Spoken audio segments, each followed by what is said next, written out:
Well, but how do you keep her? See, I tried that. I tried a little separate tree. That didn't deter Sasha. She was like, oh, push that thing aside and went right to the main course. You know, it's like, who are you fooling?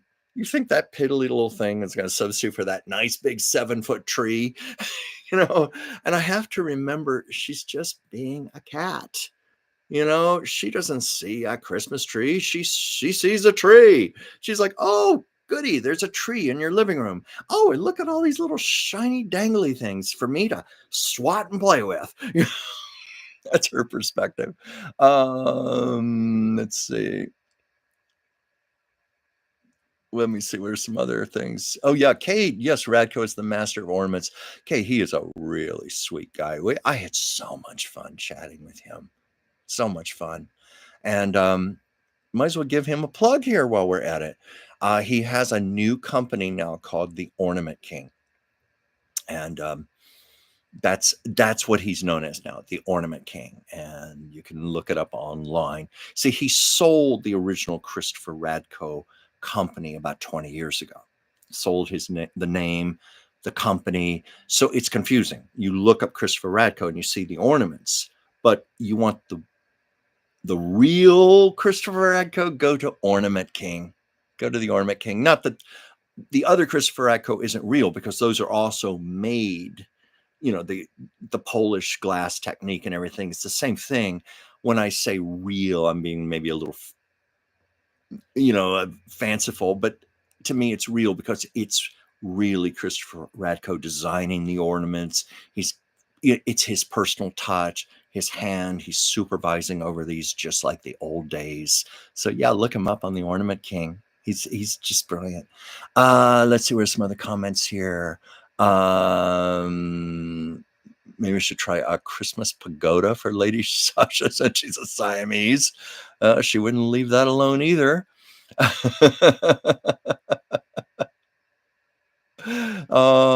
Speaking ornaments, anybody watch Days of Our Lives and knows all the neat ornaments they put on the Christmas tree every year on the show? Love to know who made them. I don't know. Andy, I bet if you wrote NBC Studios or wrote in care of Days of Our Lives, I bet you somebody would answer your letter for you.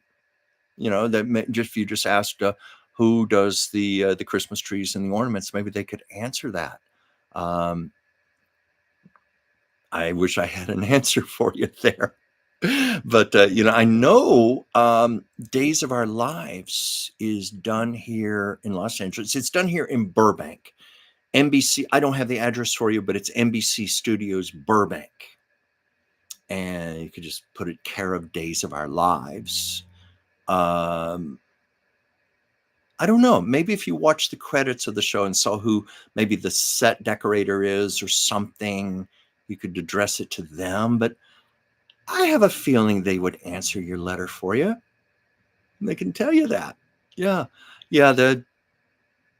I know. I miss putting up a tree. I just miss it because, as I was saying to Christopher, I love all of the sentiment of ornaments. I have ornaments going all the way back to when I was a child. And I even have one lone ornament left that was my mother and father's when they were first married. And that, those old glass balls, very, very thin glass. And of course, because it's old, it's very brittle and it's very delicate. Like, I'm afraid to even breathe on it. It's so delicate. So I put it inside of a little plexiglass case to hopefully protect it. Hopefully, I imagine if I dropped it, it would still shatter. But it's the very last one I have. I had a few others. One by one, they all broke because they were just so fragile. And I think part of that's also because we always kept our ornaments up in our attic. And our attic had no climate control whatsoever. In the winter, it was freezing cold up there. And in the summer, it was baking hot. So those ornaments went from one extreme to the other, to the other, to the other, and factor in years and decades. It's a miracle they survived at all. It was not climate preservation by any sense of the word. Now, like how you're supposed to preserve your ornaments, you're supposed to wrap them in acid-free tissue, and you're supposed to have them in a climate-controlled space, storage, all that. Nah. But something I do remember? I used to love when it was December and it was time to decorate the tree. And this was when I was a little kid, going up that ladder into our attic. It's a miracle my parents let me climb up that ladder. I could have killed myself. It was pretty high up for a little kid to be going all the way up top this ladder into the attic. But I always remember, first of all, it was freezing cold up there. And we had the ornaments in cardboard boxes. So much for acid-free tissue. We just had them in cardboard. But in those days, we had real trees. So it always smelled of pine. I always remember that sense of cold, fresh pine. And the ornaments all smelled like pine. And that's a happy memory for me. You know how scents can be psychologically triggering? Well, that's like a joyous trigger for me. The smell of nice cold pine on a Christmas ornament. Joyce, you have ornaments your grandmother made. I had a lot of ornaments from my childhood. And I came home from college. And my mother went on a cleaning binge and threw out almost all my ornaments. Oh, what do you need those things for anymore? Thankfully, she did keep. When I was a little kid, there were these wood ornaments that I painted, or like paint by number. I painted them. She saved those. So that's all I have of my childhood ornaments. But I had, from early adulthood on, I started collecting. My big thing was always to buy them the day or two after Christmas, when everything was marked down like 50, 60, 70% off. And every year I do that, get like 2 or 3 or 4 and get really, really nice, expensive ornaments that way. And they're all accrued, and now they're sitting in storage boxes because of Madam Sasha here. They can't come out. And I'm behind on my comments here. Let's see. Okay, your family had Hummel figurines. I understand those are quite valuable now, quite collectible.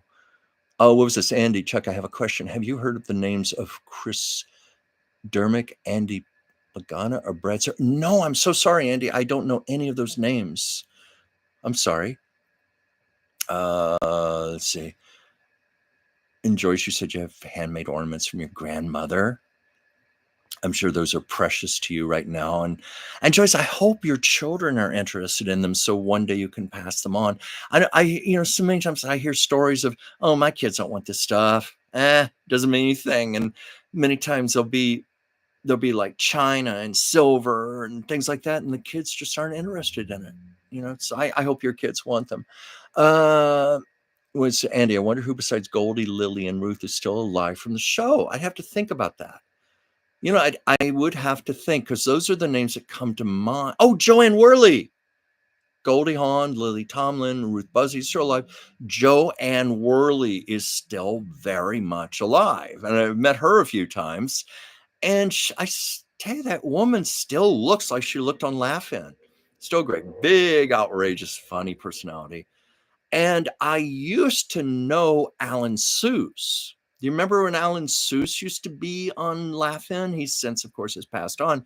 He was a friend of mine. I knew him. Really, really sweet guy. And he had great stories to tell. And let's see what else here. Any Goldie Hawn or Joanne Worley stories? I know Joanne Worley. I don't know if I really have great stories to tell, but she was a very close friend with one of my best friends, a man named Al Morley, who had a memorabilia store in West Hollywood. And I just loved Al because we would just shoot the breeze about old Hollywood and so forth. And it was through Al I got to meet Joanne. And I did go to see her in a play at the Pasadena Playhouse once. So it was Moon Over Buffalo, which was a play that Carol Burnett had done recently on Broadway. And Joanne Worley played her role out here in LA. That's about as far as I go with Joanne, but that's kind of like my separated connection to her. Goldie Hawn, I don't really. No, I've never met her.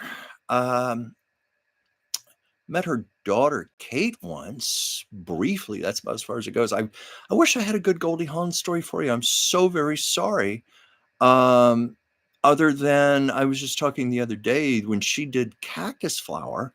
The reason we were talking was because it was about Walter Matthau and how he treated Barbara Streisand very badly during the making of Hello Dolly. And there was her version of the story, his version of the story, what Barbara wrote in her autobiography. We were talking about that. And he said, well, Goldie Hawn and her autobiography said pretty much the same thing as Barbara, how very mean Walter Matthau was to her, very insulting, very degrading to her while they were making that movie. And of course, that's the movie Goldie Hawn won a Best Supporting Actress Oscar for. She was just coming off Laugh-In. She played that real doofy, that real giddy, goofy character. And then she turns around, talk about a career change, wins an Oscar, and gets suddenly is taken serious as a movie actress. But that's about as far as it goes. I do remember seeing her Oscar once. This is really fishing for stories on Goldie Hawn. But years ago, the Motion Picture Academy did a display of Oscars, one for every year from 1927 all the way up to present day. In that case, it was in the early 90s. And to represent the year 1969, there was Goldie Hawn's Oscar. That Oscar, she lives in a beach house. I know that. And I know that when you live near the ocean, things get really corroded. I had a friend who lived near the ocean once in San Diego, and she said all of her kitchen appliances were rusting and corroding. Her wallpaper was peeling. She had mold everywhere. Her car was rusting.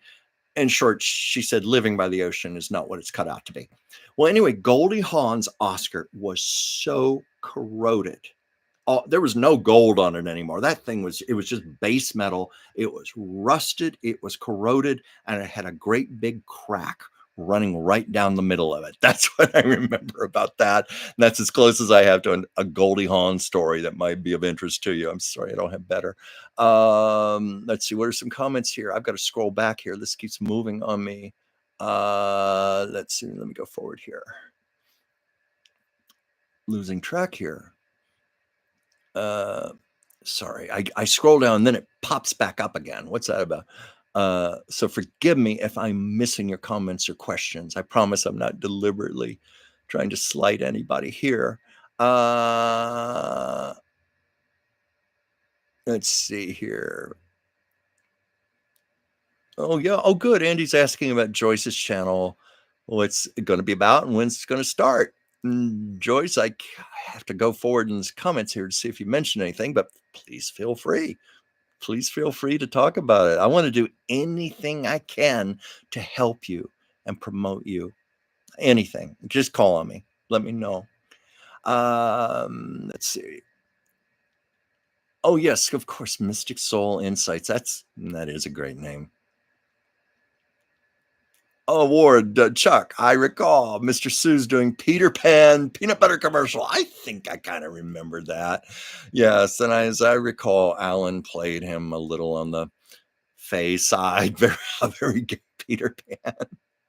That was Alan Sousa's humor. He was very open about himself, very gay, very out there. But oh my God, he was so funny and warm and endearing. And it was fun for me because I'd watched him as a kid on Laugh-In. So I always look forward to talking to him and running into him. Oh, Andy, you were Facebook friends with Henry Gibson. Yeah. Oh, I never met him. I, of course, know of him from the show. He always seemed very sweet. Didn't he always do a thing where he'd have a big daisy in his hand and he would recite some kind of poetry, supposedly he had written or something like that? One Laugh-In connection I do have through Al Morley. I knew Billy Barnes, the composer who did the music for Laugh-In. And Billy Barnes had also worked with a lot of people on Laugh In, like such as I know Joanne Worley was one of the people, and that's how Al met Joanne, because Al used to be, I think at one time he was a pianist for Billy Barnes and stage manager, and I was at Billy Barnes' house. It was I remember once for a party for a friend, and a lot of those people were there. Like, I'm trying to remember now. Jackie Joseph was there. She was part of the troupe. Ken Berry. That's the one. You have to forgive me. This was like 35 years ago, but Ken Berry was there. And Ken Berry had been part of the Billy Barnes review. And of course, Ken Berry, Mayberry RFD. He used to be on the Carol Burnett show all the time. He later was on Vicki Lawrence's show, Mama's Family. Great man, just so sweet. And how I have said, coming from a little town back east in Virginia, living in LA, I always feel like a kid in a candy store in this town. And we were all sitting on the floor around the piano having a sing along. And I sat next to Ken Berry, and we're just sitting there. And the little boy part of me was like, this is the guy from Mayberry RFD. And I'm sitting with him and her on the floor at a party, and we're singing together, so that was really cool. So that's one of my connections with Laugh In, besides Alan Seuss.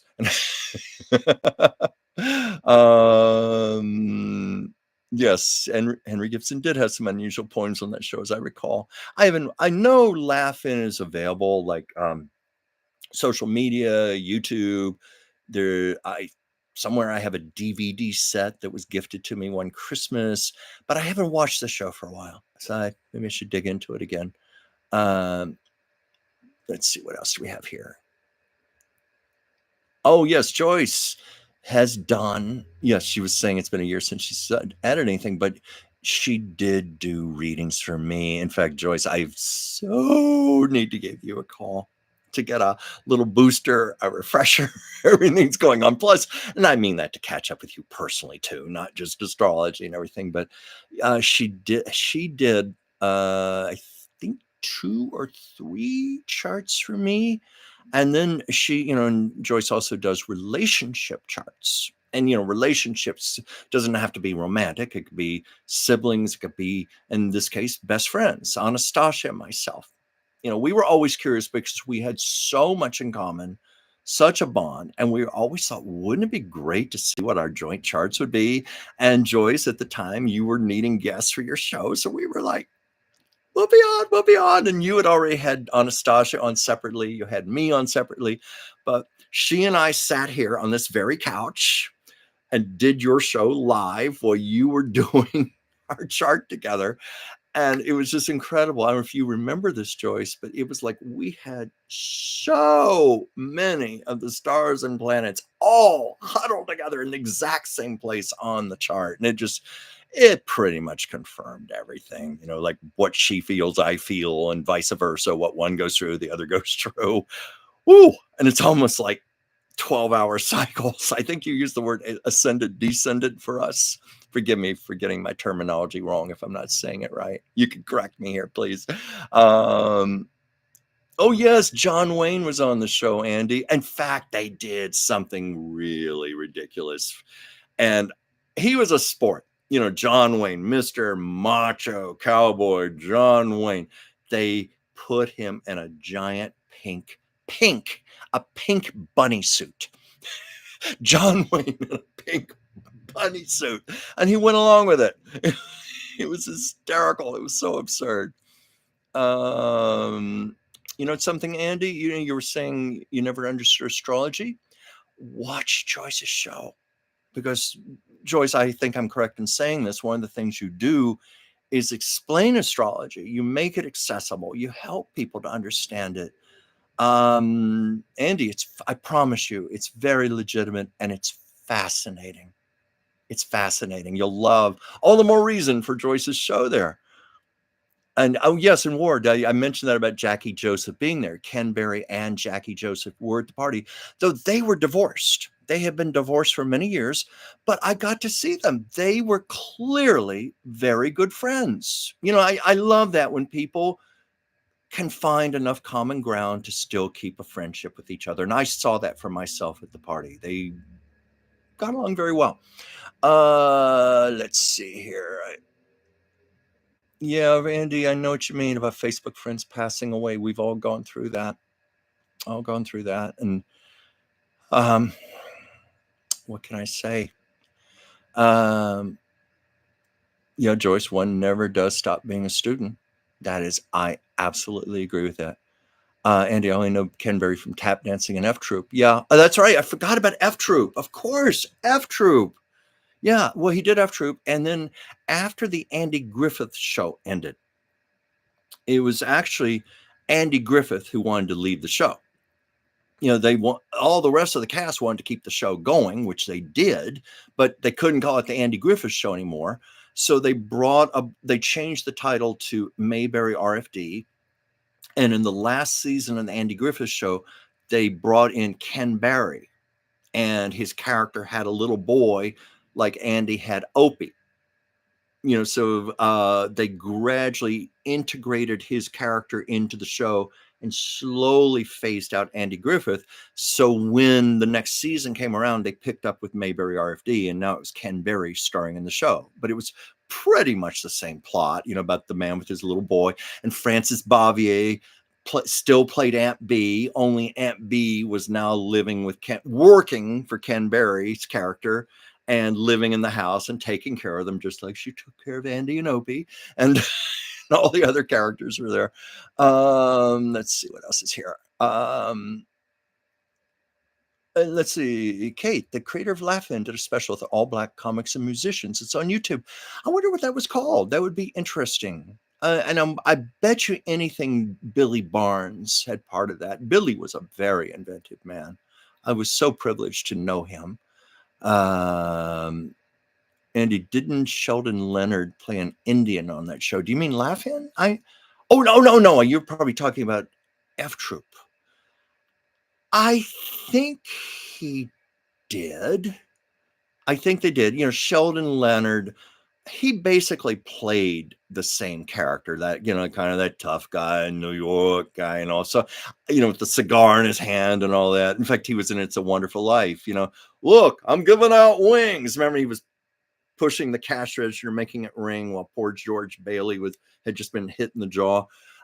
Sheldon Leonard. So I'm sure, because it was a comedy, they probably have him dressed as an Indian doing that character, and just the absurdity of it, kind of like John Wayne in a pink bunny suit, the incongruity of it.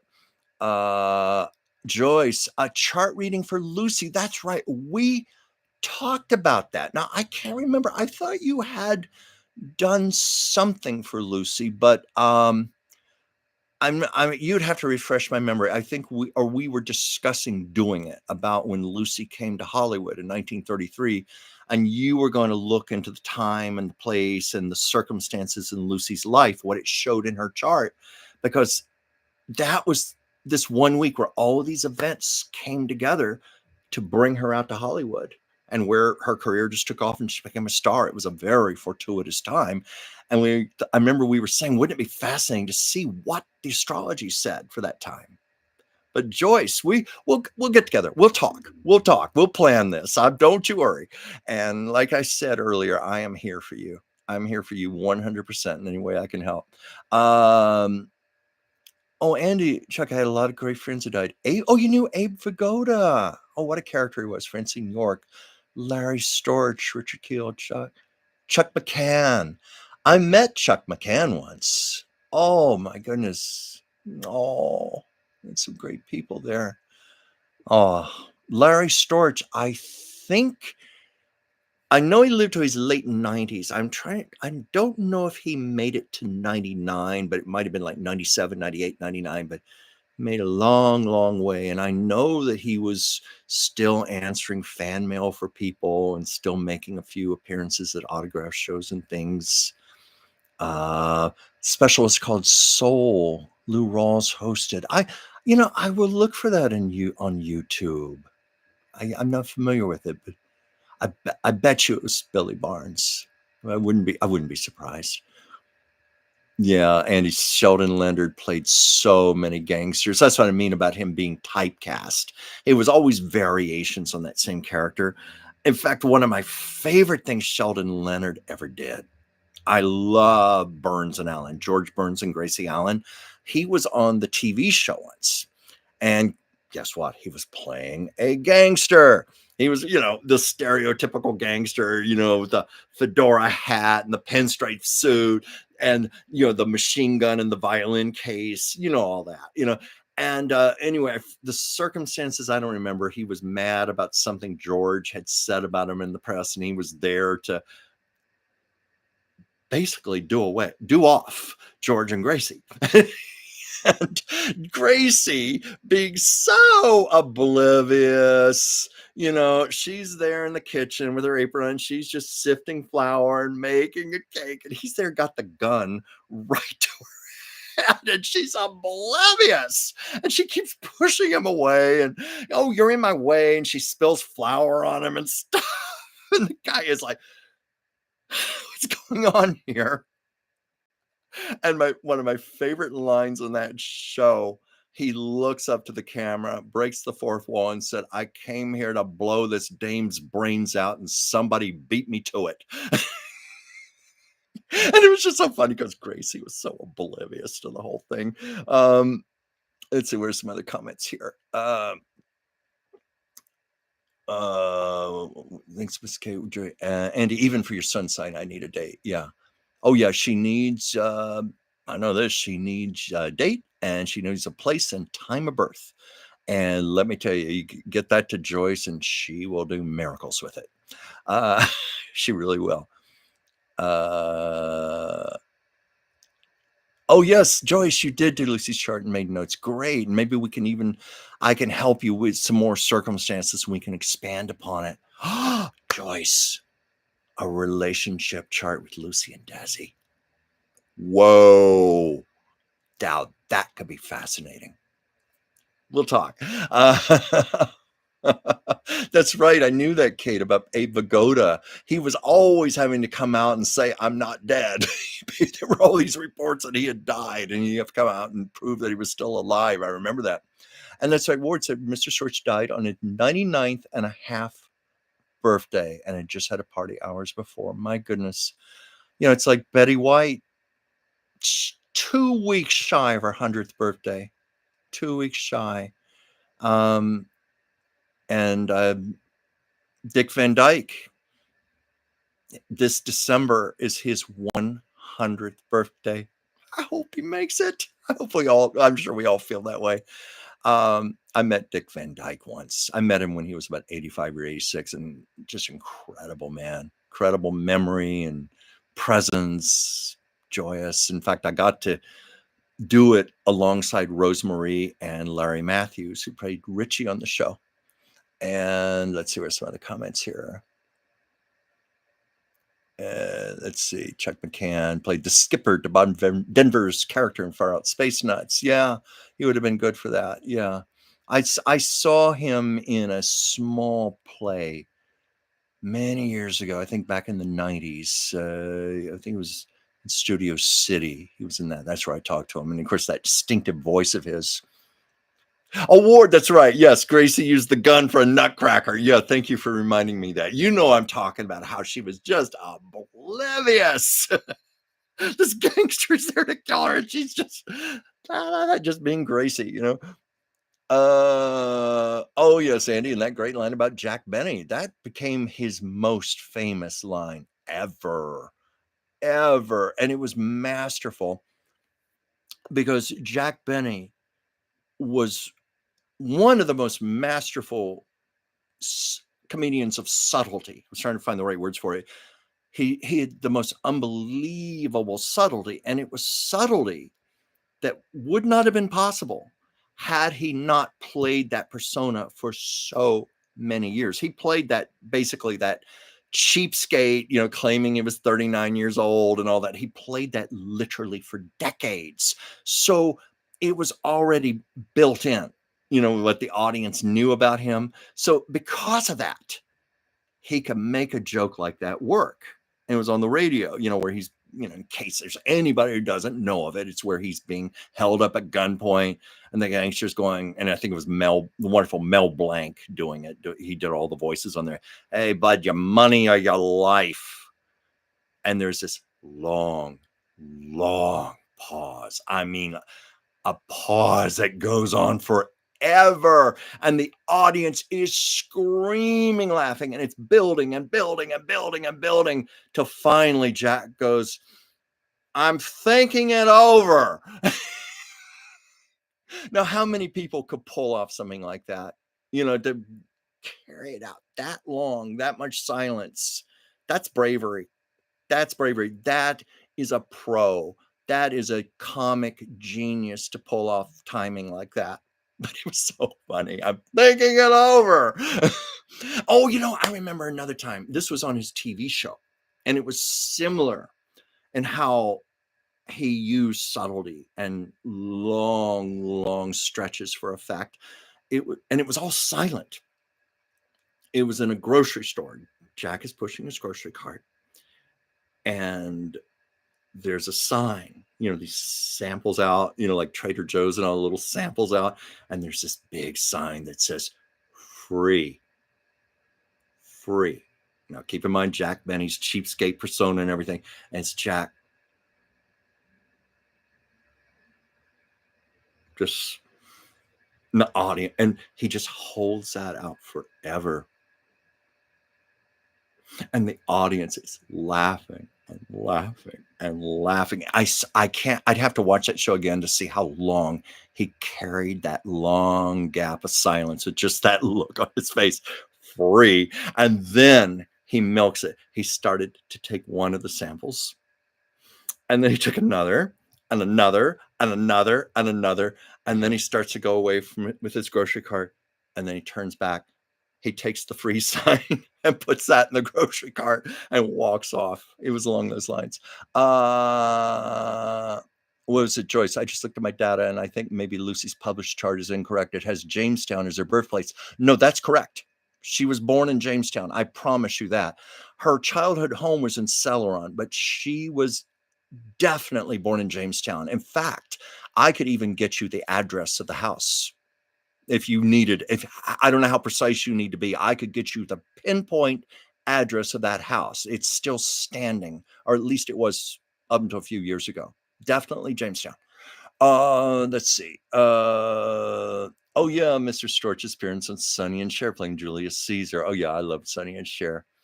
And let's see. What are some other comments here? Yeah, I know the day Sonny died.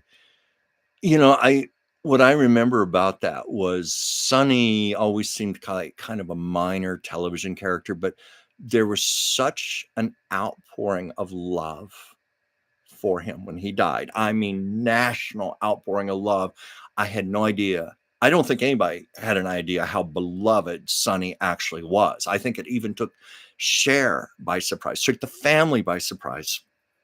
And I read her, it's not the current autobiography. She wrote a book a few years ago, just telling anecdotes. And she told about the time Sonny died, and the whole family gathered at his widow's house. She and her then Chastity, who is now Chaz. Chaz is now a man, but anyway, Chaz was a woman at the time, and her daughter, and she and Chastity and her son Elijah and all, they came to Mary Bono's house, and other relatives, and Sonny being the Italian with all the Italian relatives. Cher said there were like pots of spaghetti sauce on the stove and lots of food, and because food is nurturing in Italian culture.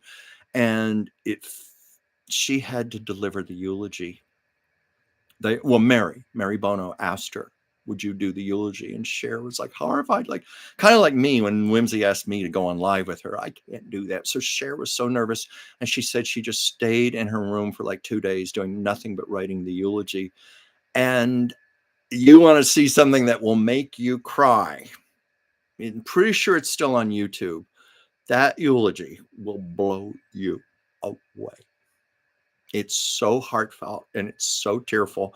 Cher was up there. At one point, she just said, "Don't mind me crying. Just listen to me. Just forget that I'm crying. Just listen to me." Because she couldn't stop crying, and she was talking, and she said the most lovely things about Sonny and what he had meant to her, and she gave him full credit. She said, "Please, he invented Sonny and Cher, the character Sonny and Cher. He said he had everything to do with that, not me. It was him. It was him. He invented it." And I remember her saying the fact that he ended up a congressman. She said that is so Sonny. But anyway, watch her eulogy if you haven't seen it. It's so beautiful. Let's see. Well, actually, Andy, that wasn't Jack who did. Yes, that was. Oh God, I'm trying to think of his name because he was on I Love Lucy a lot. He played a number of characters. He played Freddie Fillmore, the game show host, and then he played their neighbor in Connecticut. And I'm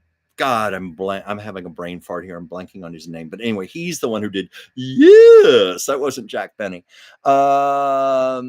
The name will probably come to me during the show, or one of you guys, like Ward, you'll mention his name. Yes, Sonny was in Airplane too. Let's see, what are some other comments here?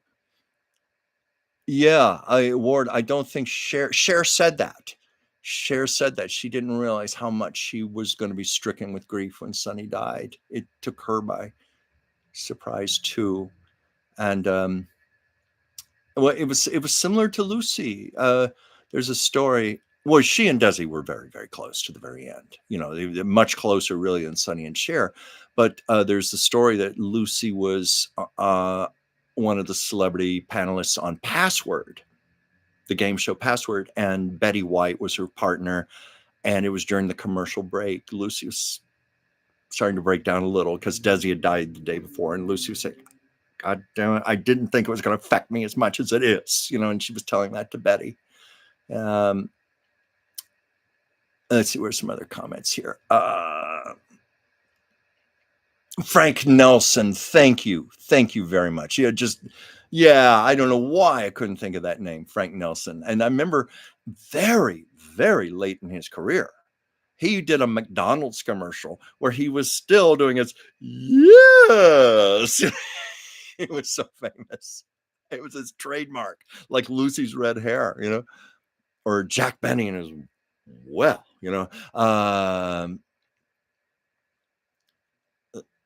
there, let's see. I think no more comments here. Let's see. Am I missing anything? But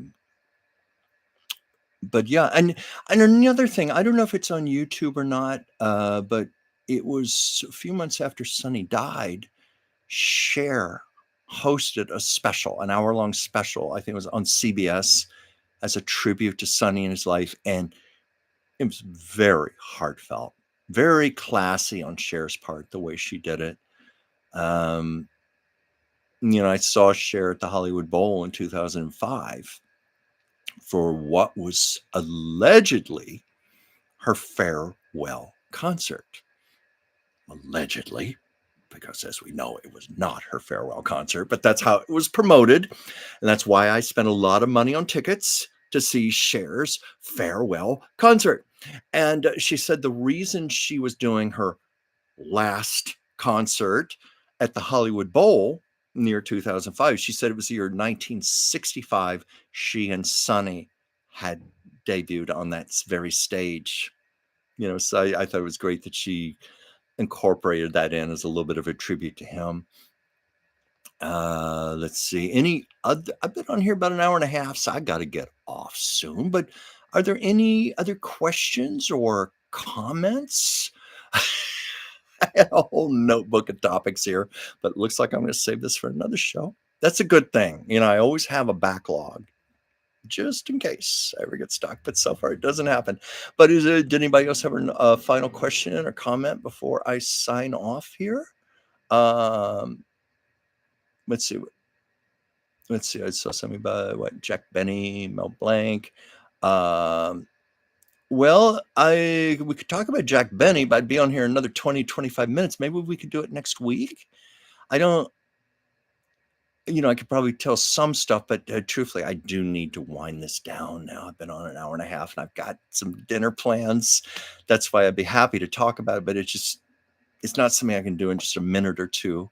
But I just want to thank you all very much for being here with me. It means a lot. I'm really grateful to you. And of course, tomorrow, if you wish, you can catch me on the Oracle of Whimsy channel. Dr. Whimsy Anderson, that's WHIMSY. Whimsy, that's her real name. Her parents actually named her that. We were talking earlier in the show about parents and names, but Dr. Whimsy does a show. Well, I should say I do a show with her because I'm basically her Ed McMahon to her Johnny Carson. I'm there to give her support, and I'm very proud to do that. So I love that lady very much. But Andy, it's the Oracle of Whimsy. That's her channel, and it's called Taco Tuesdays. TWO, Taco Tuesdays, referring to two people. And that show is very different from this because that's the show. I've mentioned this before. We talk about news events, what's going on in politics and so forth. It's a much more serious show, though we do get a little silly and goofy with each other. We can't help that because Whimsy and I have a friendship like that. And we sometimes, like this show, it does get a little free form and maybe a little off the track. And I think that's fine. It's is what it is. But we work in a lot of current event stories and try to talk about it in depth. I usually do my homework on Tuesdays.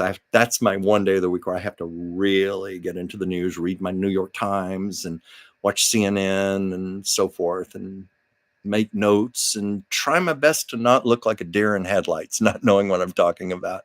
So please watch tomorrow. It's 5 p.m. Pacific, 8 p.m.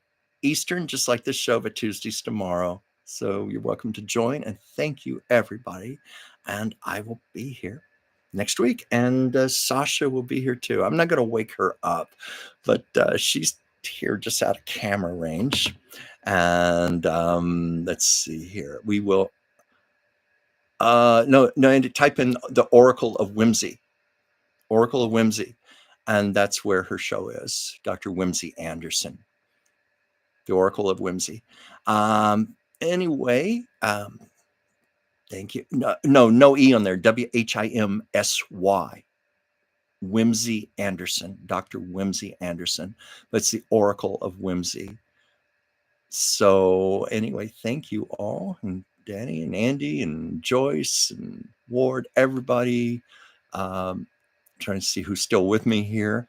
If I've missed names, please forgive me.